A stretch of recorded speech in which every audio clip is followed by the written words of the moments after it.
Le cercle RH pour parler des risques psychosociaux dans le secteur bancaire. C'est un sujet important et depuis 5 ans maintenant, le syndicat national de la banque fait sa propre étude, RPS, sonde les cœurs, demande aux collaborateurs dans toutes les banques la manière dont ils envisagent ou vivent leurs conditions de travail et leurs risques psychosociaux. On accueille Frédéric Guyenet, bonjour.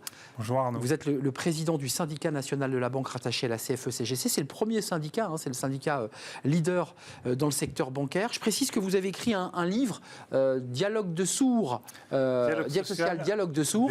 Ou Dialogue de sourds, aux éditions Vérone. Aux éditions Vérone, et on le découvre. Et ce livre était intéressant, peut-être qu'on en parlera tout à l'heure, écrit à 4 mains avec un directeur de banque, comme quoi le SNB est un syndicat qui construit le dialogue, qui co-construit la transformation des entreprises.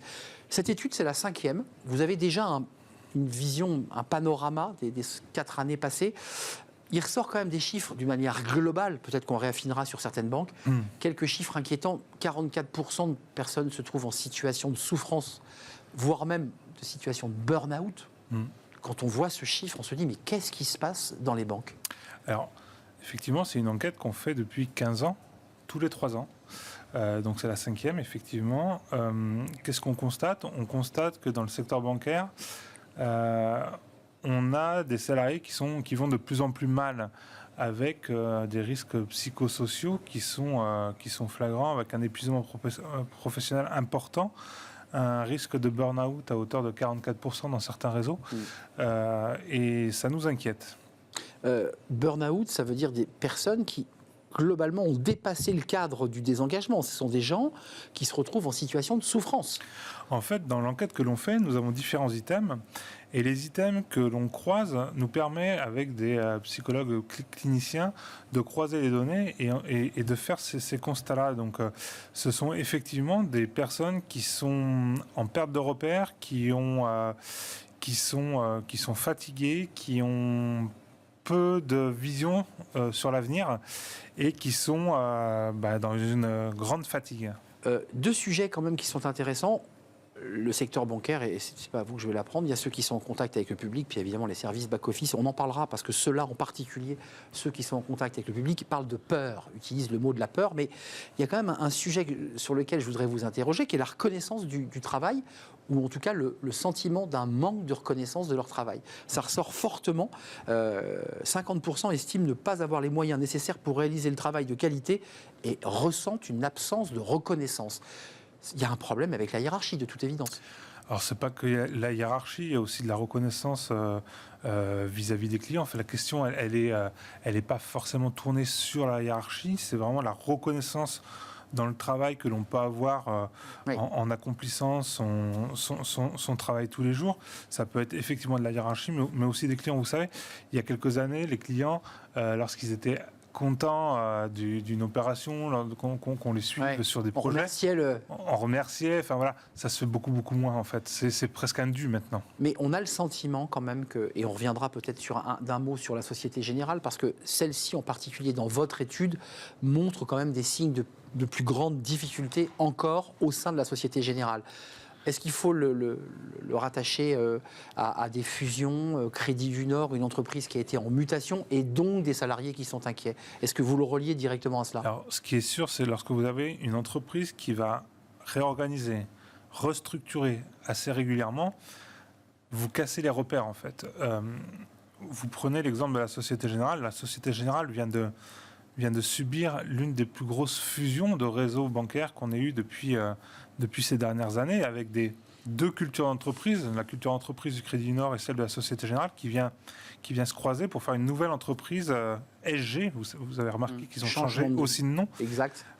Et tout ça, en fait, ça va prendre du temps. Il va falloir que les salariés s'habituent à cette nouvelle culture d'entreprise, à prendre des nouveaux repères. Lorsque vous aviez 2 agences l'une à côté de l'autre, une agence Crédit du Nord, une agence Société Générale avec 2 managers, il n'en faut plus qu'un. Donc tout ça crée de l'angoisse au niveau des salariés. Et une Société Générale, une SG qui, rappelons-le, a fait d'excellents résultats puisqu'ils ont été publiés il y a quelques jours.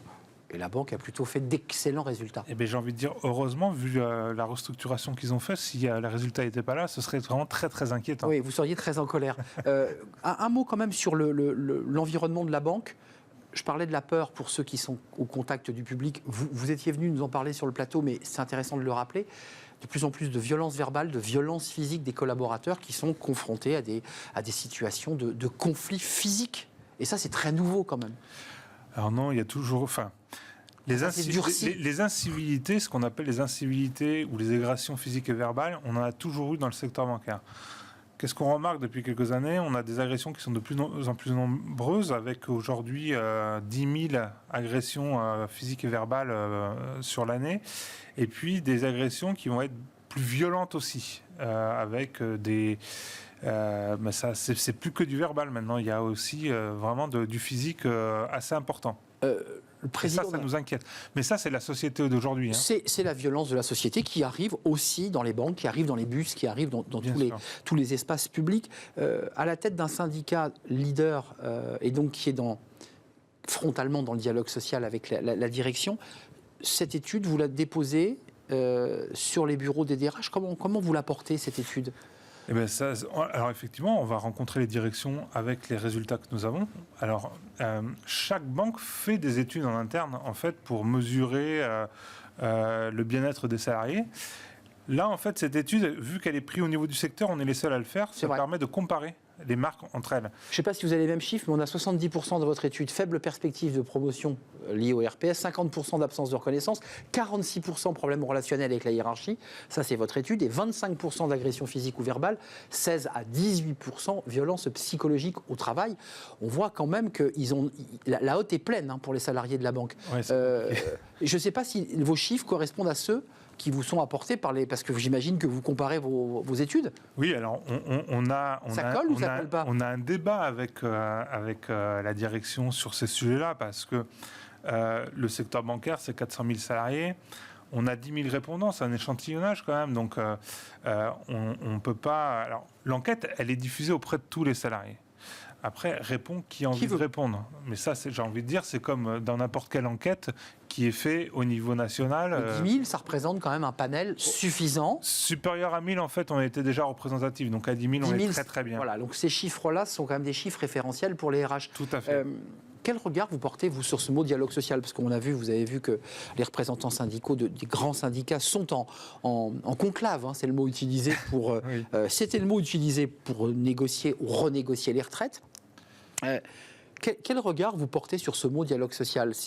Vous êtes l'homme des coups de menton ou vous êtes l'homme du vrai dialogue social ? Non, alors le dialogue social... Donc pour dialoguer, c'est dans le mot, il faut être deux. Il faut avoir une écoute, il faut avoir une compréhension l'un de l'autre.